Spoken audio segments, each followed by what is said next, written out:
estructura que se denomina panuveitis. Las panuveitis van a ser la manifestación de todo esto en uno solo y está ocasionada generalmente por tres patologías que vamos a tomarlas como fundamental, como son el síndrome de Bock,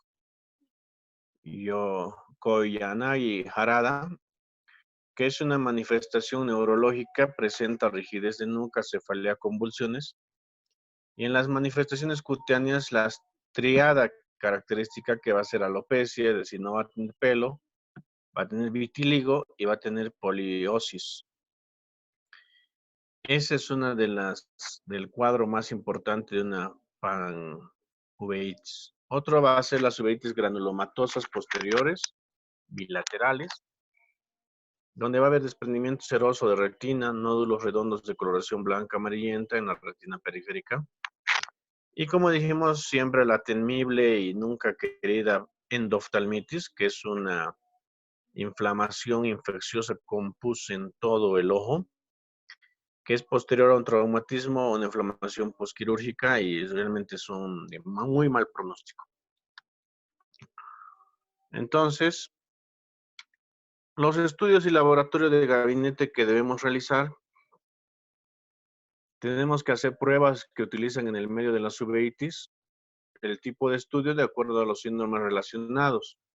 Si hay tuberculosis, si hay sífilis, si hay actividad inflamatoria, si hay toxoplasmosis, si hay síndrome de Reiter, si tenemos enfermedad de Becker, si hay histoplasmosis, si hay artrosis reumatoidea, si hay VIH o SIDA, si hay síndromes de enfermedad y autoinmunitaria, tenemos que hacerle el tipo de estudio de acuerdo a eso.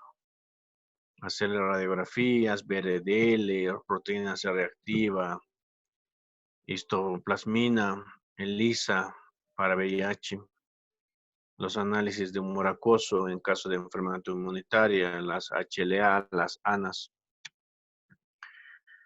Las complicaciones que podemos tener con una uveitis anterior puede ser las sinequias posteriores, queratopatía en banda, catarata, glaucoma, edema macular.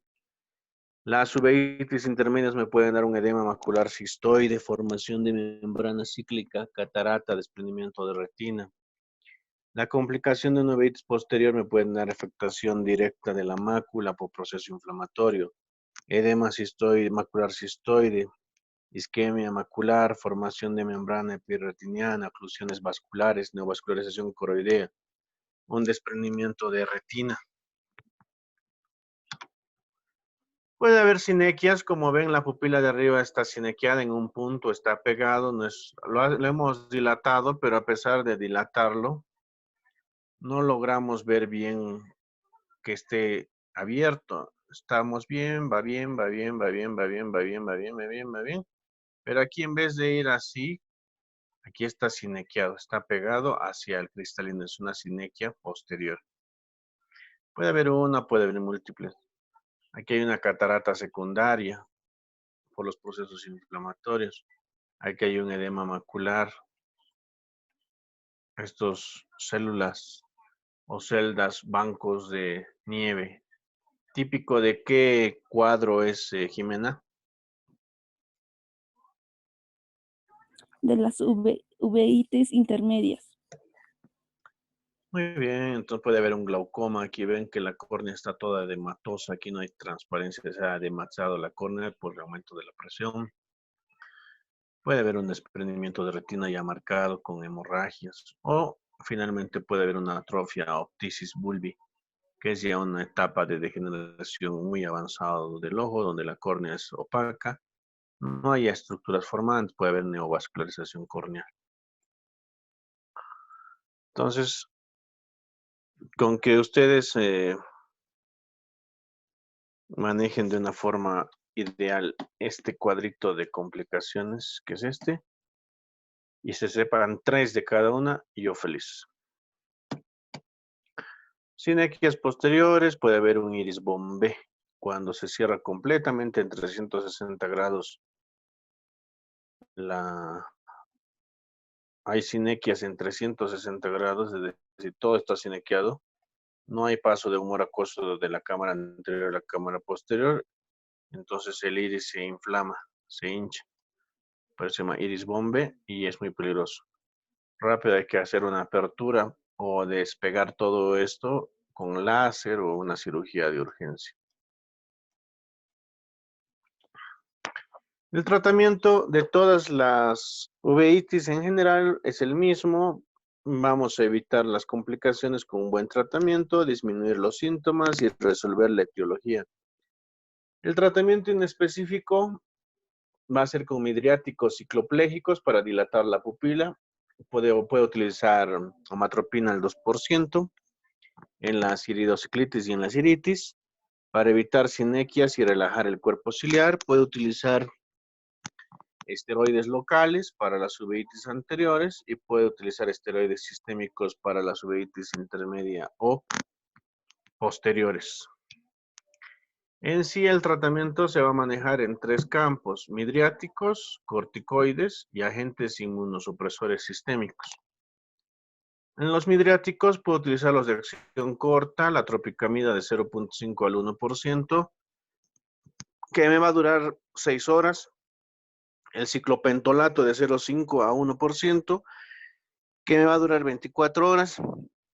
La fenilefrina de 2.5 y 10%, que tiene una duración de 3 horas, pero sin efectos cicloplégicos. Y de acción prolongada, puedo utilizar la atropina al 1%, que es cicloplégico y midriático más potente, con una duración de hasta 2 semanas. Entre los corticoides, puedo utilizar de administración tópica en gotas o en pomada, mediante inyección intraocular, por inyección intravítrea y de forma sistémica. En vía tópica puedo utilizar gotas y pomada útiles para uveitis anterior, la dexametasona, betametasona, prednisolona. 1 a 2 gotas cada hora durante las horas de vigilia de la primera semana y 1 gota cada 2 horas durante las horas de vigilia de la segunda semana. Eso puede utilizar las gotas o en pomada los corticoides. Pero también puede utilizar inyecciones perioculares en las uveitis anteriores, en la intermedia, una inyección bajo la cápsula de Tenon anterior al 0.5 mililitros o una inyección bajo cápsula de Tenon posterior de 1 mililitro. También puedo utilizar la inyección intravítrea, es decir, con una jeringa meto hasta el vitrio en el caso de las uveitis anteriores, uveitis intermedia, y le inyecto prednisolona 1 miligramo por kilogramo al día en dosis única en la mañana. ¿Debo utilizar agentes inmunosupresores? Claro que sí, porque acuérdense que pueden ser enfermedades autoinmunes, sistémicas. Para esto tengo dos tipos de medicamentos que son los antimetabolitos y los inhibidores de células T. Entre los antimetabolitos puedo utilizar la azathioprina o acitioprina, que me va a ayudar mucho a disminuir los cuadros, sobre todo los cuadros recidivantes. Es una indicación básica en la enfermedad de Behçet. La dosis va a ser 1 a 2 miligramos kilogramo día. El efecto secundario, supresión de médula ósea, malestar gastrointestinal. Debo monitorizar la función hepática. El metrotexato en las uveitis crónicas no infecciosas y el mofetil-micofenalato, que todos debo monitorizar, sobre todo la función hepática.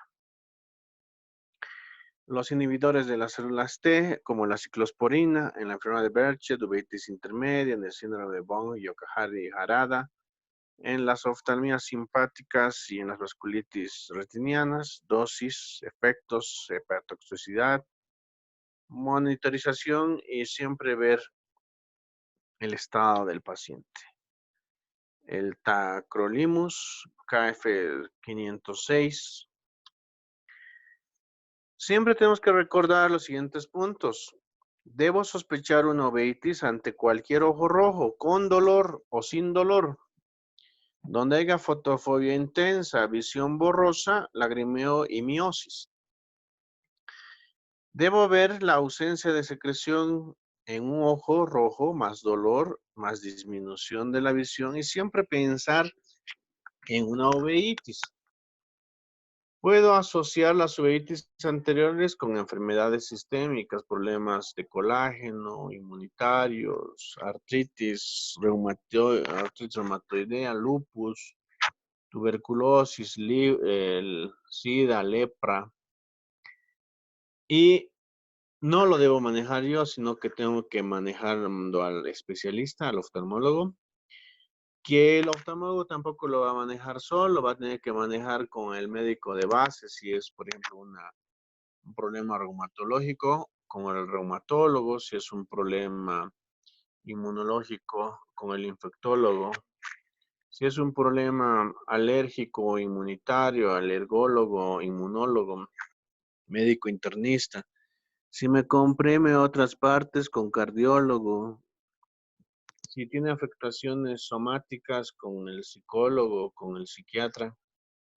En sí es una tarea de multiespecialidades y basados en estudios de laboratorio y tratamientos que no van a curar al paciente. Recuérdense, las uveitis no se curan. El tratamiento, la triada básica va a ser cicloplégicos, es decir, midriáticos para relajar y disminuir el dolor del ojo. Los esteroides en gota, en colirio o en inyecciones y los antimetabolitos. Todo esto a fin de manejar el cuadro en las recidivas, pero no es un tratamiento curativo porque las uveitis no se curan. Perfecto. ¿Tienen alguna pregunta? Cristina, ¿tienes alguna pregunta? No, doctor, ninguna. Ya. ¿Alguien tiene alguna pregunta? Las ¿Se ha heterocromías de entendido? Fuchs, doctor, es típico de las uveitis anteriores, doctor. La heterocromía de Fuchs es una enfermedad y Ah, entonces va a ser típico de la heterocromía de Fuchs, primero que exista la heterocromía del iris. Cuando tú ves un iris de muchos colores, cuando lo ves en la lámpara de hendidura, parece que una parte es café, otra parte está medio azulado. Entonces tú lo que tienes que pensar inmediatamente es en una heterocromía de Fuchs. Pero para eso también tienes que hacerle sus estudios. ¿Está bien? ya, doctor, gracias. ¿Tienes alguna pregunta, Lucero? Doctor, en caso, digamos, de que nos diga en la uveitis anterior y nosotros le decimos el iris y la coroides o am, picata, ¿está bien? Está mal. A ver, ¿por qué a ver, vuelvo y te repito. Dame el concepto de uveitis. ¿Qué? Perdón, doctor, mi mamá entró. Ya. Dime el Eh, concepto de uveitis. es la inflamación de la uvea, doctor. Ya. Ahora dime, clasifícame la uveitis en anterior, media y posterior. A ver, dime la anterior. La anterior es el iris y el cuerpo ciliar. ¿Está bien? ¿Qué parte del La, cuerpo ciliar? sería parte anterior del cuerpo ciliar. ¿Está bien? ¿Y cómo se llama? Pars picata. Eso, ya. Dime el concepto de uveitis intermedia. En la intermedia ya está la parte posterior del cuerpo ciliar, es la parte Com- plana. Exacto.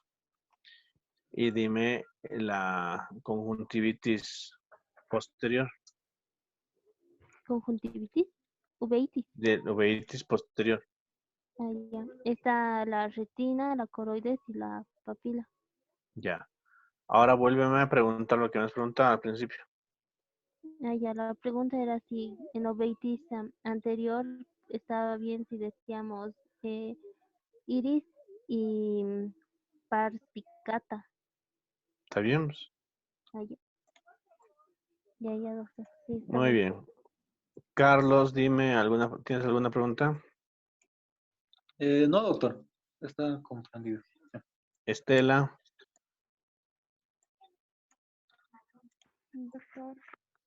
Doctor, en los bancos de nieve dijo que eran uveitis intermedia. Esa parte me quedó la duda. sí. Ya. Bancos de nieve o bolas de nieve, entonces ya ese rato piensas en la uveitis intermedia. Cuando hablas de precipitados retroqueráticos en tipo de grasa o grasa de carnero, piensas en una uveitis anterior. Ya, doctor, estaba hablando sobre la tríada. No lo puedo escuchar, doctor. Tuve algunos problemas, doctor. Y estaba escuchando de que la tríada pueden ser dolor, ojo rojo y fotofobia. Exacto, eso es una... En el video también escuchaba, doctor, que era la epífora, o sea, lagrimeo constante. Igual está ahí, doctor. Sí, pero todas te van a dar epífora porque en todas va a haber dolor. Ya, doctor. Acuérdate que la epífora es un lagrimeo en forma de defensa Ujú. y siempre va a haber defensa, pero la epífora no es patognomónico, ¿no? Ya. Es igual que el tratamiento. El tratamiento, por ejemplo, de las tres va a ser el mismo, siempre va a ser el mismo. ¿Cuál es el tratamiento, la triada del tratamiento, Jimena? Los ciclopégicos, esteroides y antimetabolitos. Ya. Ahora, ese tratamiento siempre va a ser el mismo para todos, pero la base del tratamiento va a ser tratar la enfermedad de base o el agente causal que está ocasionando. Por ejemplo, si yo tengo una persona que tiene toxoplasmosis, comienzo con el tratamiento con la triada, pero tengo que ser consciente de que la única forma de resolver el problema real va a ser utilizando el tratamiento para la toxoplasma. ¿Cuál es el tratamiento para la toxoplasma, Cristina?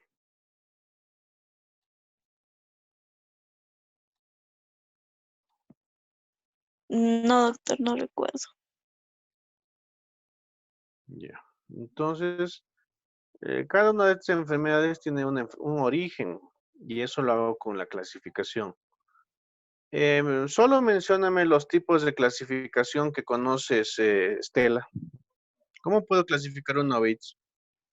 Puedo clasificar según la anatomía, otro según la clínica, la presentación si es aguda o crónica y según la etiología.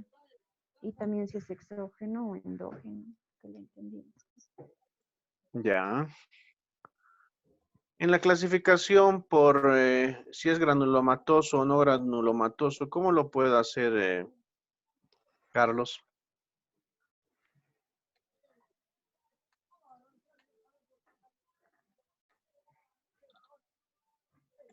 Carlos, Doctor, no le entendí, perdón, la pregunta. si es granulomatoso o no granulomatoso, ¿en qué me ayuda? Mm,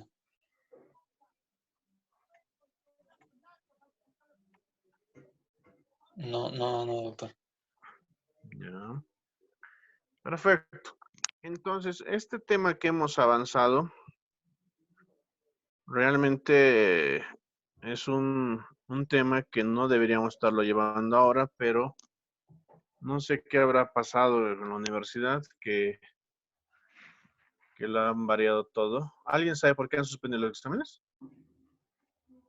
No, doctor, pero Doctor, es que nos hemos adelantado. Cochabamba recién está iniciando los exámenes desde este lunes que viene. Y como es Cochabamba la sede, entonces han dicho por qué se están adelantando y por eso tenemos que iniciar junto Lo han a ellos. suspendido. Sí, eso tengo entendido, señor.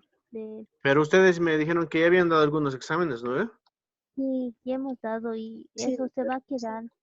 se va a quedar ahí nomás con la nota, pero eso habían llamado la atención a nuestra sede. Ah, ¿sí? Yo no sabía, porque a nosotros, por ejemplo, a mí no me han dicho nada, solo me han dicho, doctor, se suspendió. Yo dije, va. Yo dije, pero bueno, entonces, me han dicho que va a ser del 30 del 30 de mayo, que vendría a ser este sábado, al 6 de junio, que es el próximo sábado. De esos días, el único que tenemos espacio para la clase sería el 1 de junio. Por eso yo ya lo he cambiado para el 1 de junio. Solo los temas que hemos avanzado nomás. Entonces, quiere decir que el tema de hoy día ya entraría solamente para el examen final, porque no me han dicho que cambie el examen, nada. Entonces, serían los temas que hemos hecho la clase del repaso, esos temas hasta donde me han dicho. ¿Está bien? Está bien, doctor. Está bien, doctor. Ya. Entonces, otra parte que va dentro de del contenido sobre VA es las pupilas. Entonces, vamos a revisar un poco de las pupilas, que es un tema un poco denso, pero lo vamos a hacer, tratar de hacer lo más dinámico posible. Pupilas. Entonces, cuando tú exploras el ojo, ¿qué es la pupila, Cristina?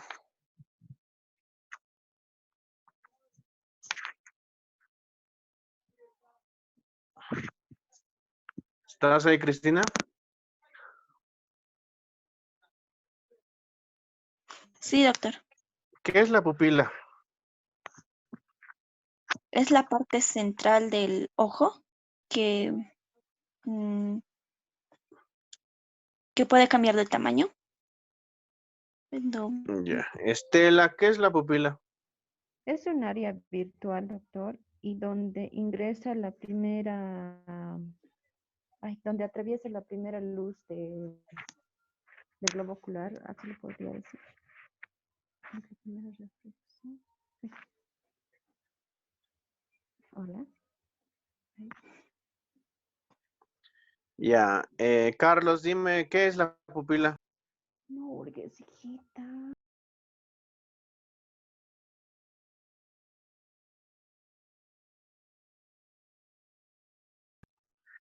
Carlos, ¿estás ahí? Carlos.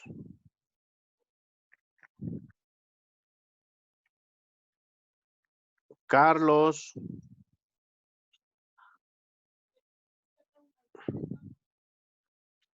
No hay Yo le Carlos. puedo responder. Jimena, Aquí, doctor. dime, ¿qué es la pupila? Es un espacio virtual que se encuentra en el centro del iris. Lucero, dime qué es. Mm, la pupila, como lo dijeron mis compañeras, sí es un espacio virtual, un orificio en el cual lo hemos llevado en ojo como sistema óptico y este lo comparaba al diafragma. ¿Por qué? Porque la pupila tiene la función de regular la luz. Y cuando entra poca luz, entonces este se va a dilatar, pero cuando hay eh,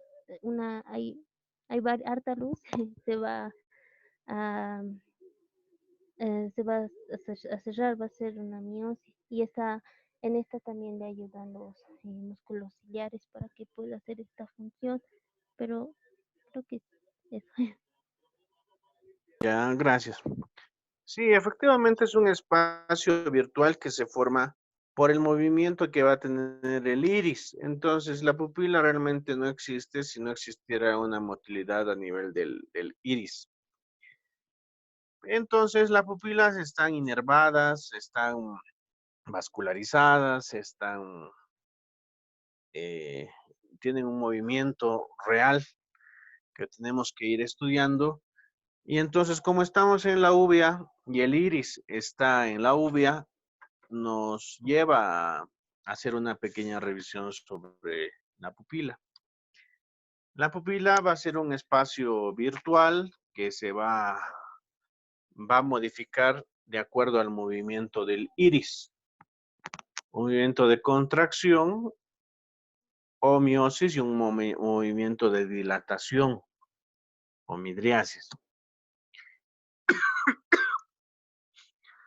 Las pupilas normales tienen tres componentes: un adecuado estado del iris, los nervios craneales 2 y 3 y los nervios simpáticos.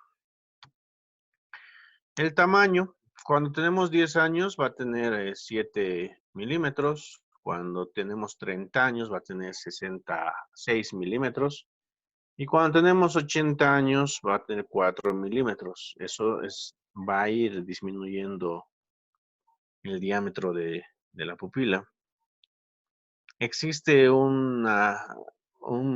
antes las personas, las damas sobre todo, utilizaban la belladona, que era así como el mentizán. Entonces se lo aplicaban cerca de las pestañas, por los párpados, para que los ojos se vean más bonitos, porque tenía un efecto dilatador de la pupila, porque la belladona contiene atropina, y la atropina es un cicloplégico midriático. Eso lo hacían para ser una bella dama. La anisocoria simple va a ser la anisocoria, es la diferencia en el diámetro pupilar, 0,4 milímetros o más, afecta hasta el 38% de las personas sanas y raro que exceda 1 milímetro. Como vemos en la imagen, es una persona que tiene una pupila dilatada y una pupila midriática. Entonces, así anisocoria, diferencia del diámetro pupilar. ¿A qué se debe esto? A que el sistema visual es un sistema integrado en el cual va a haber una modificación de la visión. Va a haber un constrictor de la pupila, la retina, un ganglio ciliar por el tercer nervio craneal y va a haber un núcleo de Edinger-Welspal y el pretectal, un núcleo pretectal. Cuando hago el estudio del reflejo pupilar normal, hay una reacción directa a la luz, que se va a llamar constricción ipsilateral, y una reacción consensual, que es una constricción contralateral. Las implicaciones clínicas: la anisocoria está ausente en los trastornos del nervio óptico o de la retina, conexiones aferentes. La anisocoria indica enfermedad asimétrica del iris, del nervio tercer paracraneal, o de los nervios simpáticos con conexiones eferentes y o iris. La reacción de cinesia cercana: cuando la persona se enfoca en un objeto cercano, va a haber constricción de las pupilas, convergencia de los ojos y acomodación de los lentes. Ese es el efecto que se ocasiona cuando hago la visión de cerca, a diferencia de la visión de lejos. Va a haber entonces constricción de las pupilas, convergencia de los ojos y acomodación de los lentes, que vendría a ser los lentes son el cristalino. Pupilas anormales: va a haber un defecto pupilar aferente relativa, que es la llamada pupila de Marcus-Gunn, la pupila de Argyll-Robertson, la pupila oval, la anisocoria y la pupila tónica o pupila de Adie.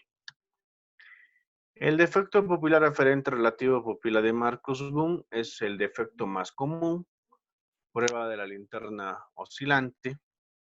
Cuando se ilumina el ojo normal va a haber miosis, pero cuando se ilumina el ojo anormal va a haber midriasis. ¿Y lo normal qué es que debería haber, Cristina, cuando yo alumbro un ojo con luz?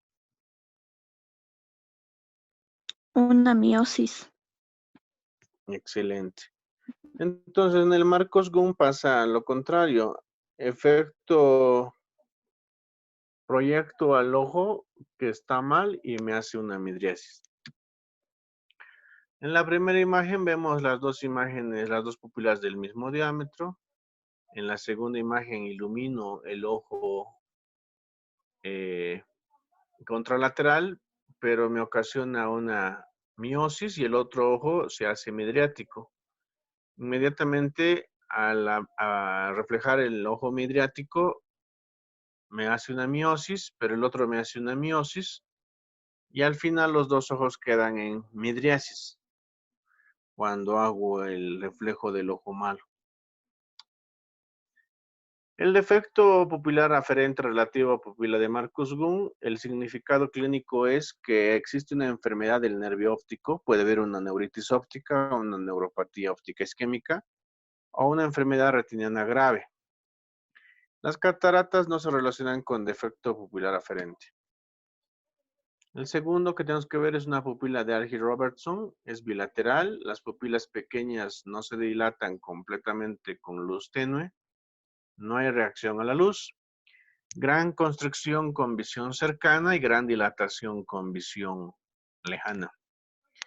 En la primera imagen veo dos pupilas del mismo tamaño. Cuando hago una visión de cerca y proyecto con la luz, la primera imagen en vez de hacer miosis, me hace midriasis. Al ver hacia abajo, la pupila del ojo normal hace miosis, pero la del ojo contralateral sigue en midriasis. La pupila de Argyll-Robertson existe una paresia general o tabes dorsal. Puede tener un origen en la sífilis, donde va a haber una compresión o un fallo. Significado clínico, va a haber trastornos asociados como neurosífilis, diabetes mellitus, sarcoidosis, enfermedad de Lyme. El diagnóstico diferencial de disociación luz cercana no reacciona a la luz, pero se constriñe con la visión cercana, es decir, cuando yo proyecto la luz, no hace miosis, pero cuando le hago ver algo, un objeto cercano, no hay un movimiento real, pero va a hacer una miosis al ver de cerca. Entre otras causas, podemos tener una pupila tónica de Addy, enfermedad del nervio óptico de la retina, el síndrome dorsal del mesencéfalo, como ser el síndrome de Parinaud, síndrome de acueducto de Silvio, el síndrome pretectal, regeneración aberrante del tercer nervio. La pupila oval, como vemos en la imagen A, es una pupila dilatada, miótica, pero redonda. Y en la imagen B vemos del ojo izquierdo una imagen oval. Causas, puede haber una evolución de una parálisis del tercer nervio por herniación cerebral, una pupila tónica de Addy, una cirugía previa de trauma de iris. La anisocoria es nueva o antigua. Hay que ver el documento real, la historia clínica. Ambas pupilas se constriñen normalmente durante el reflejo luminoso. La anisocoria es peor en ambientes luminosos u oscuros. ¿Qué es la anisocoria, Jimena? Es la diferencia del tamaño entre ambas pupilas. Una pupila pues está midriática y la otra está en miosis. ¿Y cuánto tiene que ser la diferencia para hacer anisocoria? No, menor a 1 milímetro, no, perdón, 4 milímetros. No, 0.4 milímetros y no pasar de 1 milímetro. La anisocoria, con el uso de la luz, la dilatación del constrictor va a ser anormal. Y en el reflejo del dilatador también es anormal. Se hace un estudio, pueden hacer un cuadro para ver si hay una herniación cerebral, una afectación intracraneal, un síndrome de Horner. En sí, el músculo constrictor pupilar es anormal, hay una parálisis completa del tercer par craneal o se limita a los defectos del constrictor pupilar, hay una alteración del estado mental u otros hallazgos neurológicos. Puede haber una parálisis del tercer par asociada a ptosis y parálisis de movimientos oculares. El ojo está midriático y hacia afuera. mientras que el otro ojo está en miosis. Puede haber parálisis completa del tercer par por causas de herniación cerebral ipsilateral, pupila de Hutchinson, pacientes con trauma y heridas hemorrágicas subdural aguda, pacientes en coma con un Glasgow menor o igual a 7. Puede haber una parálisis completa del tercer par por aneurisma de la arteria comunicante posterior, es la más común, y el riesgo de hemorragia subaracnoidea. En sí, la anisocoria es un indicador de muchas afectaciones, sobre todo cuando hay lesiones intracraneales, síndrome de Horner. Tenemos otro que es la pupila tónica de Addy, que va a haber dilatación de la pupila unilateral, pobre o ausente respuesta a la luz, constricción lenta y extensa durante la visión de cerca, desórdenes en la acomodación y supersensibilidad de la constricción pupilar con pilocarpina. ¿Qué es la pilocarpina, Carlos?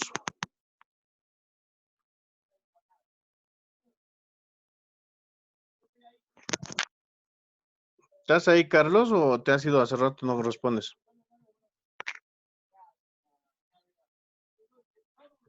Decido, coronel. Carlos, vaya.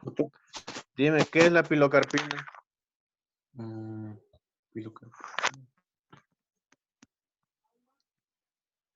No recuerdo, doctor.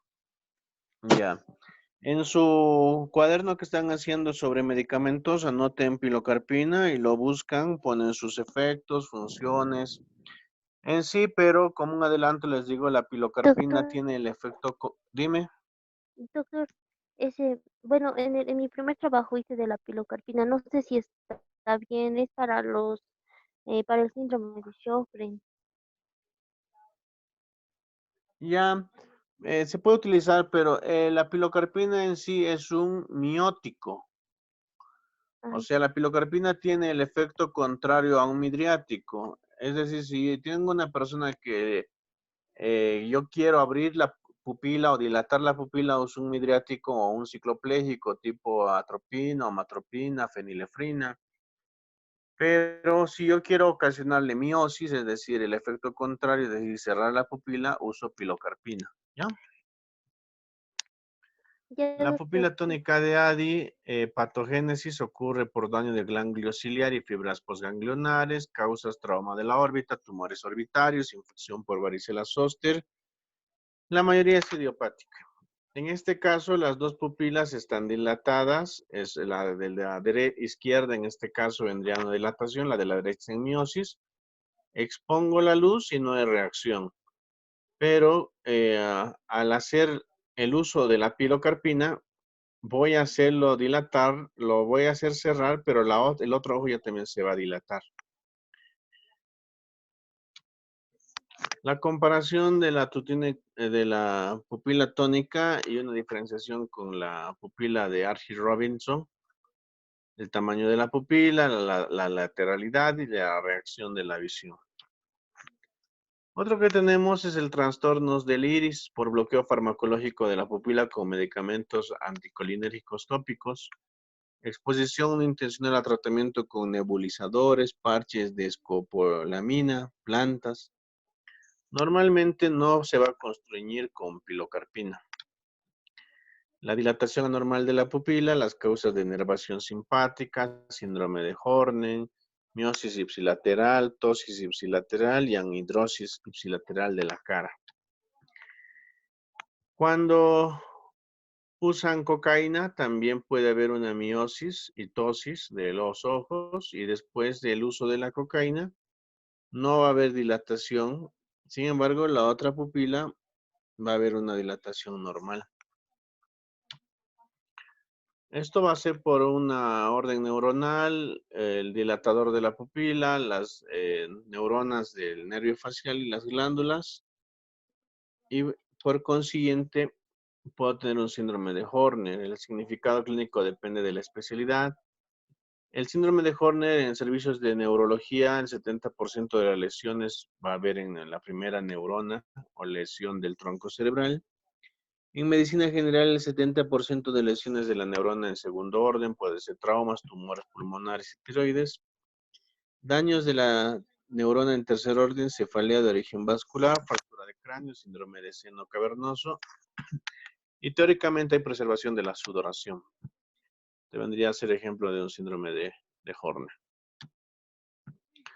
Test de Paredrin, hidroxianfetamina, dilatación de la pupila miótica luego de la instalación, lesión de la neurona del primero o segundo orden y sustitución por fenilefrina.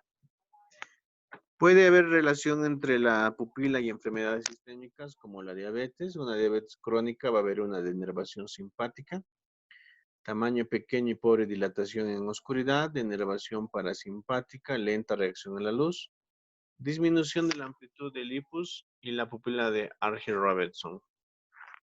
En sí, cuando vayan a estudiar el tema de pupila, es un tema denso. Es muy importante que lo sepan, pero el estado de la pupila también lo han debido ver cuando han pasado las clases de neurología.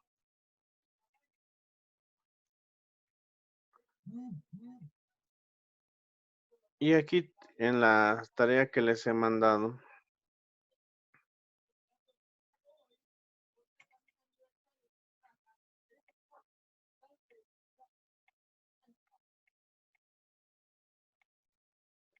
Doctor, una pregunta.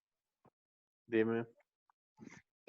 Ahorita las tareas que tenemos hasta el momento es la del gen HLA-B27 Sí. y la pilocarpina. ¿Solo son esas dos? Ujú. Hace un ratito, doctor, que después Sí, también porque es suficiente, porque como les digo, este módulo no tenía que ser hoy día. Les estoy dando solo eso para que tengan tiempo para estudiar para su examen. Ahí está O bien, doctor. reestudiar porque se supone que ya han estudiado.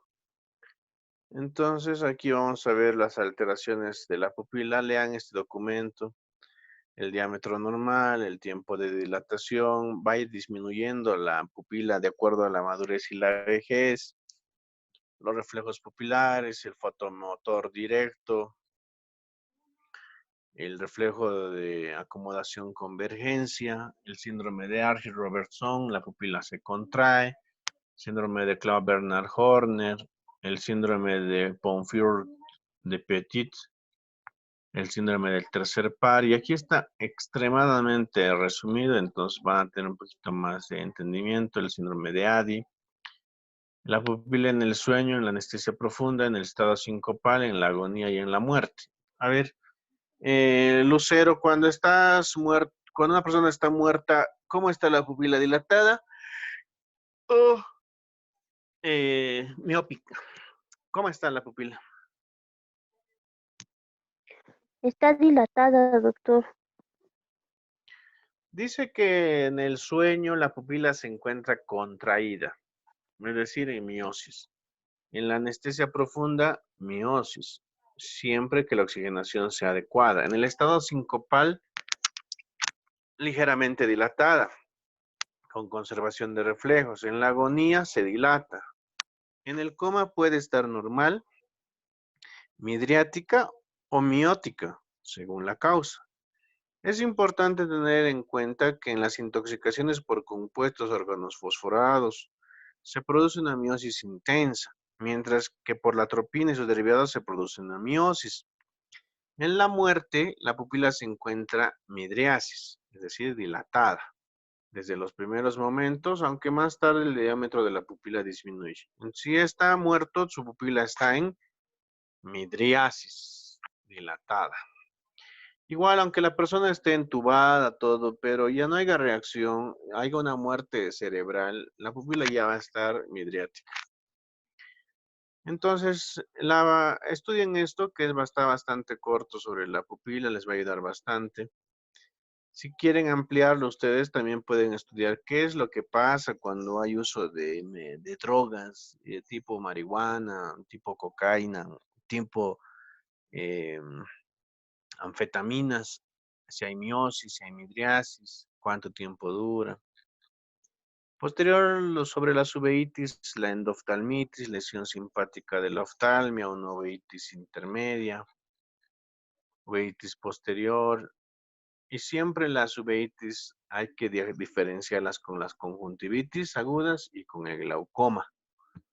Ese es un cuadro muy importante. Lo característico siempre va a ser de la uveitis, que va a haber un cambio del tamaño del iris, una variación de la pupila, puede haber hipopio en cámara anterior, a pesar de que la córnea es transparente, puede haber una hiperemia ciliar, no va a haber secreción, es decir, no va a haber lagaña, la tensión ocular puede estar normal y la visión va a estar disminuida.